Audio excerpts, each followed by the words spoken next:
Hello ಎಲ್ಲರಿಗೂ ನಮಸ್ಕಾರ. Welcome to my channel Leela's Nalapaka and many more. Friends, ಇವತ್ತು ನಾವು ಮಾಡ್ತಾ ಇದ್ದೀವಿ ಒಂದು ಸೂಪರ್ ಆಗಿರೋ ಸ್ಪೆಷಲ್ ಚಿಕನ್ ಚಾಪ್ಸ್. ಈ ಚಾಪ್ಸ್ನ ತಿಂತಿದ್ರೆ ನಿಮ್ಮ ಬೆರಳನ್ನು ಚಪ್ಪರಿಸೋದಂತೂ ಗ್ಯಾರಂಟಿ. ಬನ್ನಿ ರೆಸಿಪಿ ನೋಡೋಣವಾ.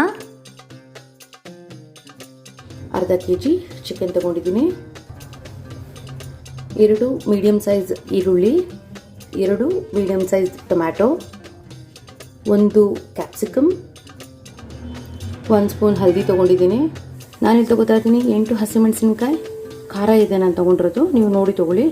8 ಹಸಿಮೆಣಸಿನ್ಕಾಯಿ ತೊಗೋತಾ ಇದ್ದೀನಿ, 1 ಇಂಚ್ ಶುಂಠಿ ತೊಗೋತಾ ಇದ್ದೀನಿ, 1 ಮೀಡಿಯಮ್ ಸೈಜ್ ಬೆಳ್ಳುಳ್ಳಿ, 1.5 ಇಂಚಷ್ಟು ಚಕ್ಕೆ, ಮತ್ತು ಒಂದು 5 ಒಂದು 4-5 ಲವಂಗ, ಒಂದು 10 ಕಾಳುಮೆಣಸು,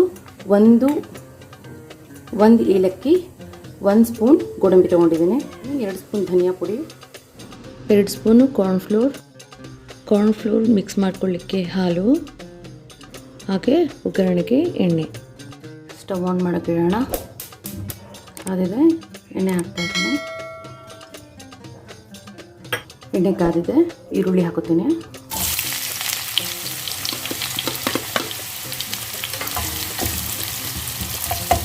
ಒಂದು ಸ್ಪೂನಷ್ಟು ಉಪ್ಪು ಹಾಕೋತಾ ಇದ್ದೀನಿ. ನಾವು ಈರುಳ್ಳಿಗೆ ಉಪ್ಪು ಹಾಕೋದ್ರಿಂದ ಅದು ಹೊಂದ್ಕೊಳ್ಳುತ್ತೆ, ಹಾಗೆ ಸ್ವಲ್ಪ ಬೇಗ ಕೂಡ ಬೇಯುತ್ತೆ. ನಾನಿಲ್ಲಿ ಬಿಳಿ ಈರುಳ್ಳಿ ತೊಗೊಂಡಿದ್ದೀನಿ, ನೀವು ಬೇಕಾದರೆ ರೆಗ್ಯುಲರಾಗಿ ನಾವು ಯೂಸ್ ಮಾಡೋ ಈರುಳ್ಳಿ ಕೂಡ ತೊಗೋಬೋದು. ಈಗ ಇದಕ್ಕೆ ಚಿಕನ್ ಹಾಕ್ಕೋಬೇಕು, ಆದರೆ ಈರುಳ್ಳಿ ಎಲ್ಲ ತುಂಬ ಬಾಡಿಸೋದು ಬೇಡ. ಓಕೆ ನೋಡಿ, ಈಗ ಚಿಕನ್ನ ಸ್ವಲ್ಪ ನೀಟಾಗಿ ಬೇಯಿಸ್ಕೋಬೇಕು, ಅಂದರೆ ಅದ್ರ ನೀರು ಬಿಡಬೇಕು. ಸೊ ಈಗ ಹಳದಿ ಹಾಕ್ಕೋಬೇಕು ಅಷ್ಟೇ. ಇದನ್ನ ನೀಟಾಗಿ 1-2 ಸಲ ತಿರುಗಿಸಿ ನೀಟಾಗಿ ಮುಚ್ಚಿಟ್ಬಿಡಬೇಕು. ಹಳದಿ ಹಾಕೋದ್ರಿಂದ ಏನಾಗುತ್ತೆ, ಸ್ವಲ್ಪ ಹಸಿ ವಾಸನೆ ಎಲ್ಲ ಹೋಗುತ್ತೆ, ಅದರ ಚುಮ್ಮನ್ನಲ್ಲ ಅಡುಗೆ ಎಲ್ಲ. ನೋಡಿ, ಈಗ ಸ್ವಲ್ಪ ಎಲ್ಲ ನೀಟಾಗಿ ತಿರುಗಿಸಿದಾಗಿದೆ. ಈಗ ಇದನ್ನ ನಾವು ಮುಚ್ಚಿಟ್ಬಿಡೋಣ, ಅದು ಸ್ವಲ್ಪ ನೀರು ಬಿಟ್ಕೊಳ್ಳಿ. ನಾನು ಆಗಲೇ ತೋರಿಸಿದ್ನಲ್ಲ, ಇದನ್ನೆಲ್ಲ ಈಗ ರುಬ್ಕೊಂಡ್ಬಿಡ್ಬೇಕು. ನೋಡಿ, ನೀರು ಬಿಟ್ಕೋತಾ ಇದೆ, ಮೇಲ್ಗಡೆ ನಮ್ಗೆ ಕಾಣಿಸ್ತಾ ಇದೆ, ಅದು ಒಂಥರ ಬಬಲ್ ಥರ ಬರ್ತಾ ಇರೋದು. ಸೊ ನೀರು ಇಂಗ್ತೀರ ನಾವು ಏನೂ ಮಸಾಲೆ ಎಲ್ಲ ಹಾಕಬಾರ್ದು, ಚೆನ್ನಾಗಾಗಲ್ಲ, ಟೇಸ್ಟ್ ಹಾಳಾಗಿಬಿಡುತ್ತೆ. ಸೊ ನಾವು ಇನ್ನೂ 1 ನಿಮಿಷ ಬಾಡಿಸ್ಬೇಕಾಗತ್ತೆ. ಪೂರ್ತಿ ನೀರು ಇಂಗಿದ್ಮೇಲೆ ಹಾಕಬೇಕು. ಈಗ ನೋಡೋಣ. ನೋಡಿ, ಈಗ ಆಗಿದೆ ನೋಡಿ, ಎಣ್ಣೆ ಬಿಟ್ಕೋತಾ ಇದೆ. ಒಂದು ಸ್ವಲ್ಪ ಕರಿಬೇವು ಹಾಕಿದ್ದೀನಿ, ಹಾಗೆ ಇಟ್ಕೊಂಡಿದ್ದಂಥ ಕ್ಯಾಪ್ಸಿಕಮ್,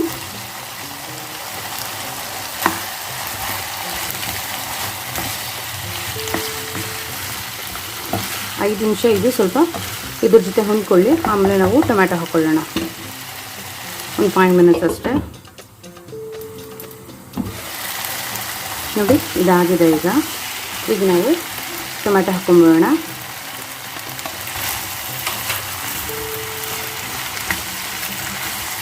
ಟೊಮ್ಯಾಟೊ ಎಲ್ಲ ನೀಟಾಗಿ ಮ್ಯಾಶ್ ಆಗಿದೆ. ಈಗ ನಾವು ರುಬ್ಬಿಟ್ಕೊಂಡಿದ್ವಲ್ಲ ಆ ಮಸಾಲೆನ ಹಾಕೋಣ ಇದಕ್ಕೆ. ಇದು ನಾವು ರುಬ್ಬಿಟ್ಕೊಂಡಿದ್ದು, ನಾನು ತುಂಬ ಏನು ಸ್ಮೂತಾಗಿ ಮಾಡ್ಕೊಂಡಿಲ್ಲ, ಸ್ವಲ್ಪ ದಪ್ಪನೇ ಇದೆ. ಸ್ವಲ್ಪ ತಿರುಗಿಸ್ಬಿಟ್ಟು ಒಂದು ಸ್ವಲ್ಪ ನೀರು ಬೇಕಾಗುತ್ತೆ ನಮಗೆ. ಮಸಾಲ ಜಾರ್ಗೆ ಹಾಕ್ಬಿಟ್ಟು ಒಂದು ಸ್ವಲ್ಪ ನೀರು ಮಿಕ್ಸ್ ಮಾಡಿ ಹಾಕ್ಕೊಂಬಿಡೋಣ. ಅರ್ಧ ಗ್ಲಾಸಸ್ ಅಷ್ಟೇ ನಾನು ನೀರು ಹಾಕೋತಾ ಇದ್ದೀನಿ. ನಾವು ಇದನ್ನು ರೋಟಿ, ಚಪಾತಿ ಎಲ್ಲದ್ರ ಜೊತೆ ತಿನ್ಬೋದು. ಪರೋಟ ತುಂಬ ಚೆನ್ನಾಗಿರುತ್ತೆ. ಸೆಮಿ ಗ್ರೇವಿ ನಾವು ಮಾಡ್ತಾ ಇರೋದು, ತುಂಬ ಹೆವಿ ಏನು ಮಾಡ್ತಿಲ್ಲ, ಸ್ವಲ್ಪ ತಿಕ್ಕಾಗಿರುತ್ತೆ ಕನ್ಸಿಸ್ಟೆನ್ಸಿ. ಇದೊಂದು 5 ನಿಮಿಷ ಬೇಯಲಿ. ನಾನು ಮೀಡಿಯಮ್ ಫ್ಲೇಮಲ್ಲಿ ಇಟ್ಟಿದ್ದೀನಿ, ತುಂಬ ಹೈ ಕೂಡ ಇಲ್ಲ, ತುಂಬ ಲೋನೂ ಇಲ್ಲ. ಚೆನ್ನಾಗಿ ಹೊಂದ್ಕೊಳ್ತಾ ಇದೆ. ಈಗ ಇಲ್ಲಿ ಇಟ್ಕೊಂಡಿದ್ದ ನಾವು ಧನಿಯಾ ಪುಡಿನ ಹಾಕೊಂಡ್ಬಿಡೋಣ.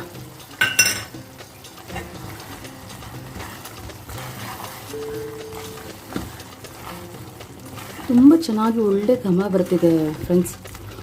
ಇನ್ನೊಂದು 2 ನಿಮಿಷ ಆಗಲಿ. ಮಸಾಲೆನಲ್ಲಿ ಬೇಯ್ತಾ ಇನ್ನೂ ಗಟ್ಟಿಯಾಗಿಬಿಡುತ್ತೆ. ನಾವು ಅರ್ಧ ಗ್ಲಾಸ್ ನೀರನ್ನು ಈಗ ಹಾಕ್ಕೊಂಡಿರ್ತೀನಿ. ಇನ್ನೂ ತುಂಬ ತಿಕ್ಕಾಗಿ ಬೇಕು ಅನ್ನೋರು ಅದಕ್ಕೆ ಈ ಕನ್ಸಿಸ್ಟೆನ್ಸಿ ಓಕೆ. ಏನು ಕಲರ್ಫುಲ್ ಆಗಿದೆ ನೋಡಿ. ಅದು ಸ್ವಲ್ಪ ಬೇಯ್ತಾ ಇರಲಿ. ಅಷ್ಟೊತ್ತಿಗೆ ನಾವಿಲ್ಲಿ ಕಾರ್ನ್ಫ್ಲೋರ್ ಇಟ್ಕೊಂಡಿದ್ವಲ್ಲ 2 ಸ್ಪೂನ್ಸ್ ಅಷ್ಟು, ಅದಕ್ಕೆ ನಾವು ಅಗತ್ಯ ಇರುವಷ್ಟು ಹಾಲನ್ನು ಹಾಕಿ ಮಿಕ್ಸ್ ಮಾಡ್ಕೋಬೇಕು. ನೀಟಾಗಿ ಗಂಟಿಲ್ದಂಗೆ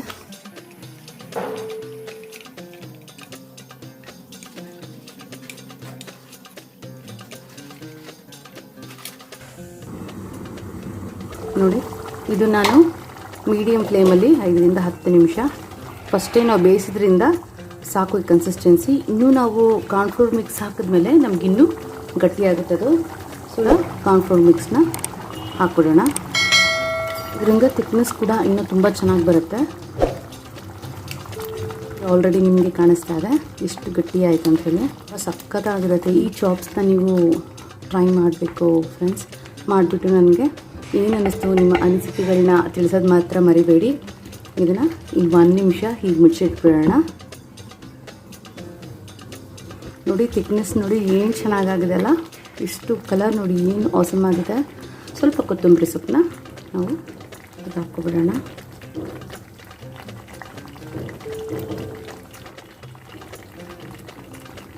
ನಾನು ಟೇಸ್ಟ್ ಕೂಡ ನೋಡಿದೆ, ತುಂಬ ಚೆನ್ನಾಗಾಗಿದೆ. ನೀವು ಬೇಕಾದರೆ ಎಕ್ಸ್ಟ್ರಾ ಅಡಿಷ್ನಲ್ ಉಪ್ಪು ಖಾರ ನೋಡಿಕೊಂಡು ಆ್ಯಡ್ ಮಾಡ್ಕೊಳ್ಳಿ. ಸೊ ಇದಾಗಿದೆ. ಸೊ ಮುಚ್ಚಿಟ್ಬಿಡ್ತೀನಿ. ಈಗ ಫ್ಲೇಮ್ ಆಫ್ ಮಾಡಿಬಿಡೋಣ. ಸೊ ನೋಡಿ ಅದು ಟೆಂಪ್ರೇಚರ್ ಸ್ವಲ್ಪ ಕಡಿಮೆ ಆಗಿದೆ. ಈಗ ನಾನು ಆ್ಯಡ್ ಮಾಡ್ತಾಯಿದ್ದೀನಿ 1 ಸ್ಪೂನ್ ಬಟರ್. ಇದನ್ನು ಇದ್ರ ಬಿಸಿಗೆನೆ ಕರಗಿಬಿಡುತ್ತೆ. ಇದನ್ನು ಸರ್ವ್ ಮಾಡ್ಕೊಂಬಿಡೋಣ.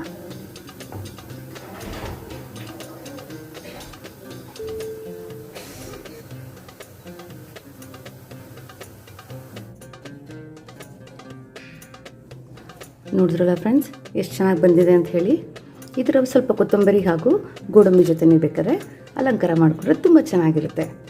ನೋಡಿ ಟ್ರೈ ಮಾಡಿ ಟೇಸ್ಟ್ ಹೇಗೆ ಬಂತು ಅಂತ ಹೇಳಿ. ಓಕೆ ಫ್ರೆಂಡ್ಸ್, ಮತ್ತೊಂದು ಸೂಪರ್ ಆಗಿರೋ ವಿಡಿಯೋ ಜೊತೆ ಮತ್ತೆ ಬರ್ತೀನಿ. ಅಲ್ಲಿವರೆಗೂ ನಮಸ್ಕಾರ.